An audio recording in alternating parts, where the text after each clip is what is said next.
if we change how we're feeling, then we're changing our future. You're listening to the Happy Doc Student Podcast, a podcast dedicated to providing clarity to the often mysterious doctoral process. Do you feel like you're losing your mind? Let me and my guests show you how to put more joy in your journey and graduate with your sanity, health, and relationships intact. I'm your host, Dr. Heather Frederick, and this is episode 75. Today, I welcome Ann Hince, who is going to share a technique that will help you find freedom from any emotion that is holding you back, whether that's stress, fear, frustration, or anxiety. Because we know when you are able to release these emotions, you can welcome in the inner peace that you need to focus on your doctoral studies. And for those of you who are visual learners, be sure to watch the YouTube of this episode. I'll put the link in the show notes below. Ann, welcome to the show. Thank you. It's lovely to be here, Heather. I'm excited for you to share part of your story, the relevant parts of your story as you see it, to talk about the profound impact of when you learn how to release stress in your life, how it just impacts everything in a positive way. And we know that students everywhere are under stress. You could probably argue that actually most of the world's population is currently under stress, but certainly doctoral candidates are in a situation where they are prone to being in a state of chronic stress. And today you're going to share some tools to help relieve that situation. I am, yes. So thank you. My story started with a lot of trauma in my childhood. You know, a lot of people have that, and that's probably part of the picture for a lot of people who are feeling stress. Because I think if you grow up in a happy, stress-free childhood, you don't carry it as much, and therefore you don't see it as much, even at situations where you're in higher education. But for me, I had a lot of stress in childhood, and it stayed in my body until I was actually in my late 30s. That's when I really realized that it was my history that was affecting me, and not necessarily the physical things that were happening, but it was my history. So it actually started out with a business altercation with a couple of other mothers. And they thought I'd done something wrong, and they were authority figures, right? They were very self-confident people, and I was not. And they thought I had done something wrong. So people can probably relate to that story. But my mind started going out of control. It just went over and over and over what had happened. And I realized that it wasn't normal. I don't think normal people would react this way, this badly. So that's when I realized, well, maybe it's something from childhood that I haven't dealt with yet, because it actually reminded me of how I would react when my dad told me I'd done something wrong.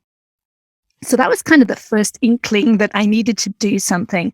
And I actually, a little bit later, I went to a doctor's appointment, and he was a holistic physician. And he recognized that I was more stressed than I should be in the situation I was in. I wasn't in higher education at that point. I was just a stay-at-home mother with 2 young boys.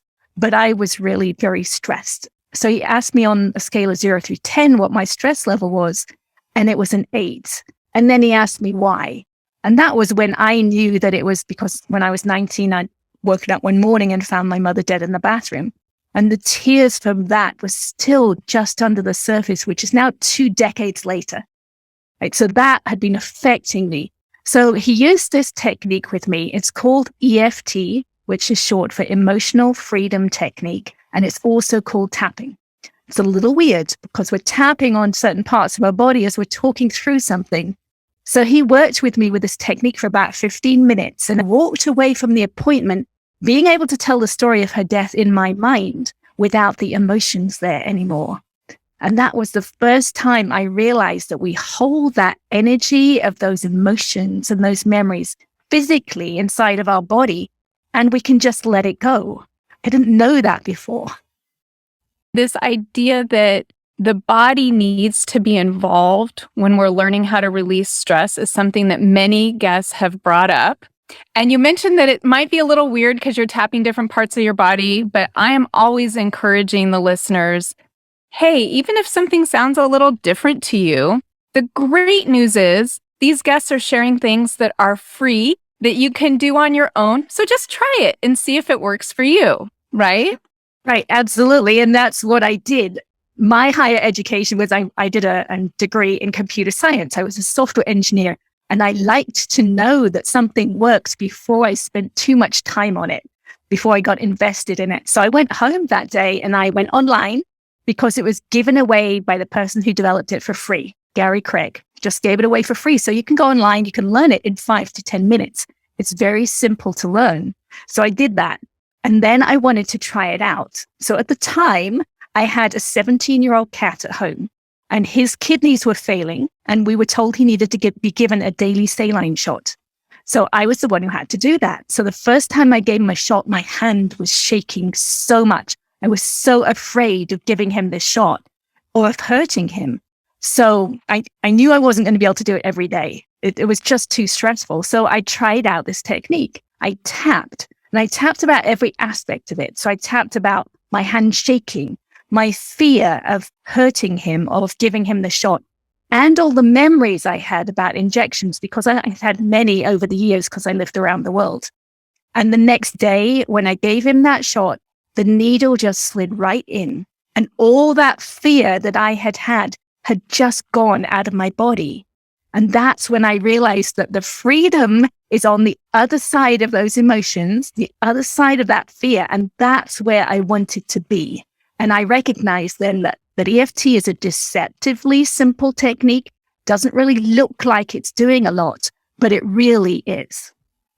And, I want to comment on that deceptively simple, because I think especially doctoral candidates who like to be highly analytical and you're in a process that's really complex, sometimes we think things have to be complex. It's almost like, and with a background in computer science, that was probably part of your paradigm, your world too, right? Things are complex and that's how the world works.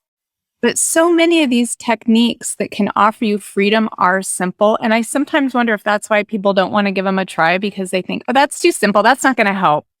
Absolutely. Yes. And what I've realized over the years is actually the tapping. It's the physical aspect. So what we're doing with the EFT is we're using words to bring the emotions or the feelings back into the body. And then the tapping that we're doing on certain specific points, which are the ends of meridian systems. It's that tapping that's releasing the energy from the nervous system. So that then that's when things change, because it's really being physically released from the body. Is now a good time to maybe give them a little sample of what this might look like? Yes, let's do that for sure, because it is really easy.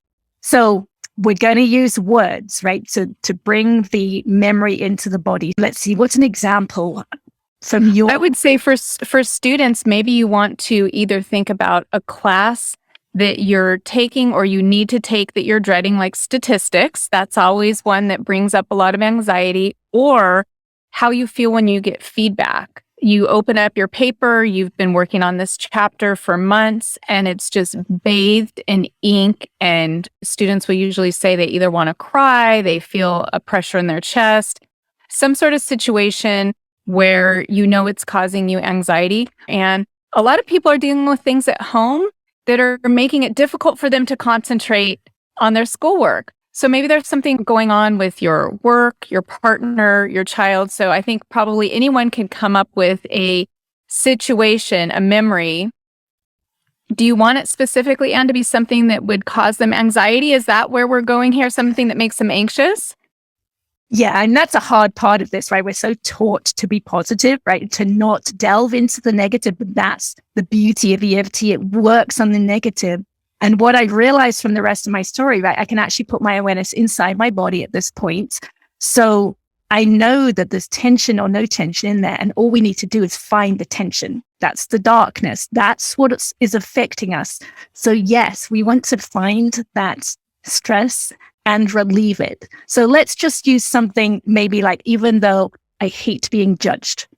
I think a lot of us can relate to that. Now, ultimately, you'd want to work on all of those things. Right. And that's what I did. I actually wrote down all my emotional memories, everything that I was afraid of, right? The whole list. There are 3 or 4 pages of things from my childhood, my early years, and I tapped through one each night. for about an hour to an hour and a half each night because I really wanted to change. So people can do that too. But let's just use that example of even though I hate to be judged. So the first thing you do is you work with the karate chop point, which is the point on the side of your hand between your pinky and your wrist where you would give a karate chop. And we do a setup phrase there. Now, I've changed the wording slightly from the original. So I would say something like, even though I hate to be judged, that's my truth in this moment, and it's okay that I think that. So as I'm saying that, I'm tapping fairly firmly on the side of my hand, not so hard that I'm hurting myself, but not so gentle that it's not doing anything, right? We're trying to do an energetic interrupt into the nervous system of the body. So you say this 3 times. So even though I hate to be judged, that's my truth in this moment, and it's okay that I feel that way.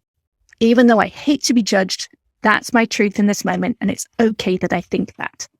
And then the next point, the first point, is the crown point on the top of the head. And you just shorten the words here. I hate to be judged. The next point is the beginning of the eyebrow. I hate to be judged. The next point is the bone on the edge of the eye. I hate to be judged. The next point is the bone under the eye. I hate to be judged. The next point is under the nose on the upper lip. I hate to be judged. The next point is the chin point. I hate to be judged. The next point is the collarbone point. I hate to be judged. And the last point is about 3 or 4 inches under the armpit where the bra strap goes across. If you have one, I hate to be judged. And then you take a deep breath. You let it out. And that is 1 round of EFT.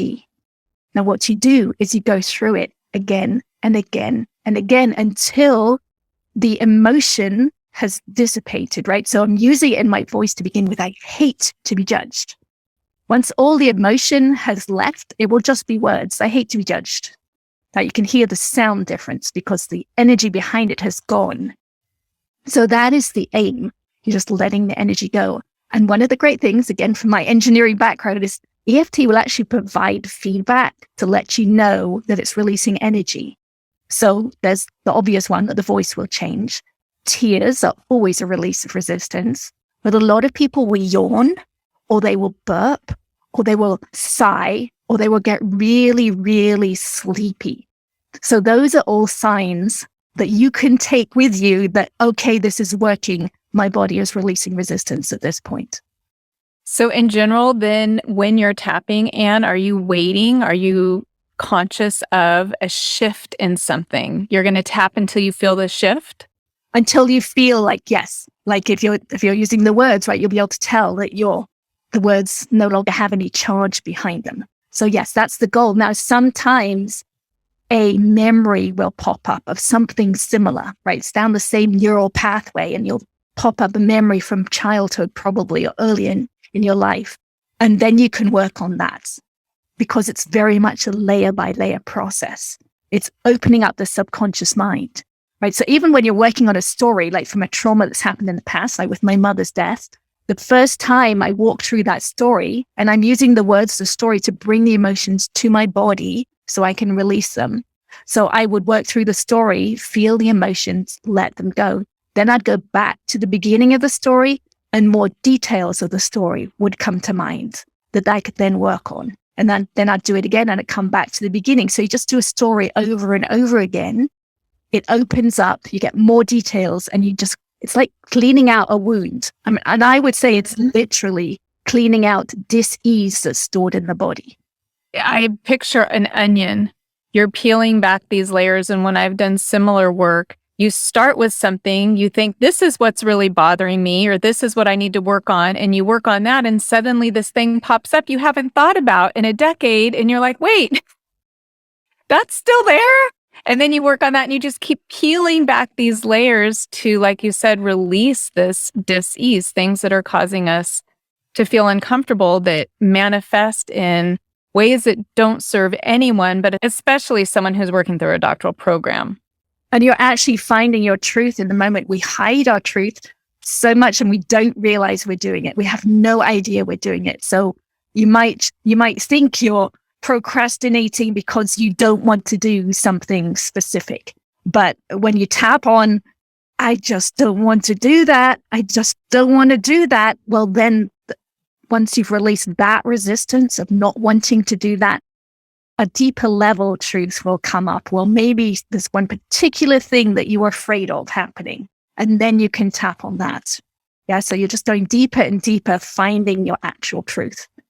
I love that you bring up this aspect of the revealing of your authentic self, because I think a lot of people go into higher education thinking of it as just a degree. I want to get this thing on my resume so I can do this next thing in my professional career, my personal life. But truly, a doctoral program is a transformational program. You will be asked to do things and to perform in a way no one has ever asked you to do this before, and you're going to be getting feedback that is going to hit you in ways and trigger.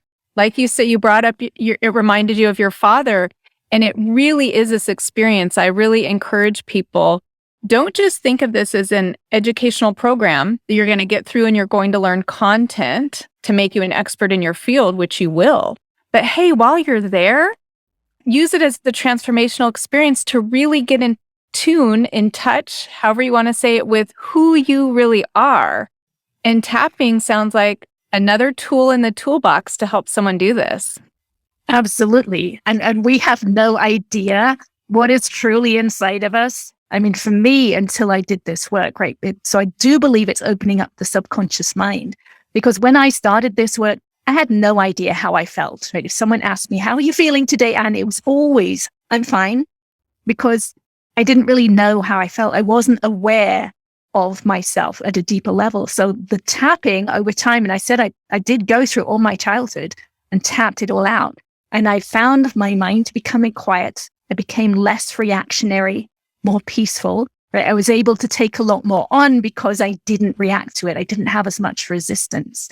So as time went by, I became aware of how I felt on a daily basis. And then I became aware at a deeper level of the physical sensations underneath the emotions, which is a deeper level of awareness, because we use words like frustration, right, or angry or sad. But what we're really describing is how we're holding ourselves, right, where we're holding tension. And once we become aware of that tension, that's a deeper level of awareness. And we can then use that as a tool if we want to. If we're aware at that level, we can use that as a tool to then expand to a deeper level. And I'm curious, as you were talking, I was thinking there's so many people I've met, particularly recently, who report kind of feeling numb. It's almost like they've detached from their body. And what you're describing, while it sounds amazing, might sound really scary to a lot of people. Like, wow, do I want to know? Do I want to know what's down there? Do I want to know what's in my subconscious mind? Do you have any words of encouragement or that you would share to someone who's thinking, this sounds interesting, but I'm afraid to even do it to open up Pandora's box? Yeah, I used to feel like that too. I remember absolutely feeling numb, very much numb, mostly in my stomach, solar plexus area. There was a void in there that have since filled in. So yes, I know it is scary. So for me, that experience of knowing with my cat, knowing that freedom was on the other side was huge, right? And that it's just energy that is stuck in our body. And it's also dis-ease on the inside, right? So what can we do if we let go of that dis-ease? And during this whole process, what people don't really understand is that life just improves. Right? We're letting go of that burden that we've been carrying all these years. So I remember feeling so heavy, right? Not weight-wise, but just energetically heavy through my 20s and my 30s. And as this burden gets released, we actually feel lighter, right? Physically lighter, right? There's more bounce in our step, right? It's easier to laugh and to smile. Just life improves. I'm less reactionary. I enjoy life. I'm more present in the moment. I actually like my day, whatever is happening in the day. Now, if I could have done that when I was at college, that would have been so nice. That would have been profound, right? I'm listening to you talk saying, yes, me too. Right. And noticing emotions as things happen, right? Okay, I've got to make a phone call and I'm afraid to make that phone call. Well, I can do something about it. I can tap about I'm afraid to make this phone call. I really don't want to make this phone call. Or I can feel that tension in my body that's preventing me, that's the resistance that's stopping me making that phone call. I can feel those sensations and let that go, and then see how making the phone call feels. So, Ann, I know you got online and just learned this by watching some YouTubes. Is this the work that you do now? Have you left computer science and now you're helping people find freedom? I have left computer science. I kind of felt the way like you used to. I didn't want to sit in front of a computer all day long. I wanted to interact with people. So I've written a book. I wrote a book about my story and about the steps that I took, because I've got to the place now where I could put my awareness inside my body and release tension in the connective tissue and in the bones. So I wanted to share with other people that this is possible, that we're incredibly powerful beings if we do some of this deep work. So my book shares that story. And your book is available now? It is. It's called The Pathway to Insight. It's on Amazon, or you can ask your local bookstore to order it. But I also have my YouTube channel. So I have a video on there with a demonstration of EFT and a demonstration of feeling your feelings, which we kind of just touched on there. I'm going to be sure I have the link to your book in the show notes and also your YouTube video. So if you were a listener who was listening along and you wanted to see what this tapping looks like, we'll have Ann's video in the show notes so you can click on that or watch this podcast as a video as well. I'll have that link. And do you have any final words of wisdom or maybe a favorite quote that you like to share to people who are just feeling, let's see, what's the reverse of feeling free from these emotions, feeling constrained or trapped or held hostage by their emotions? I would just like people to know that we have the power to do something and to recognize that we're actually emitting a signal. So I know people use law of attraction a lot these days. I use it more in terms of a tool and recognize it's something that's working all the time, and that the whole of us is emitting a signal and attracting back into our future based on the signal we're feeling right now. We're going to get this feeling back again in the future. So if we're not liking how we're feeling right now, if we change our signal right now, if we change how we're feeling, then we're changing our future. So you can do that as quickly as just taking a deep breath. Then we come to a little bit more peace, then our signal has changed. But doing something like EFT will change it at a deeper level and will then change your future. And thank you so much. I know many listeners are going to be tapping away, finding freedom, and it was such a pleasure to speak with you today.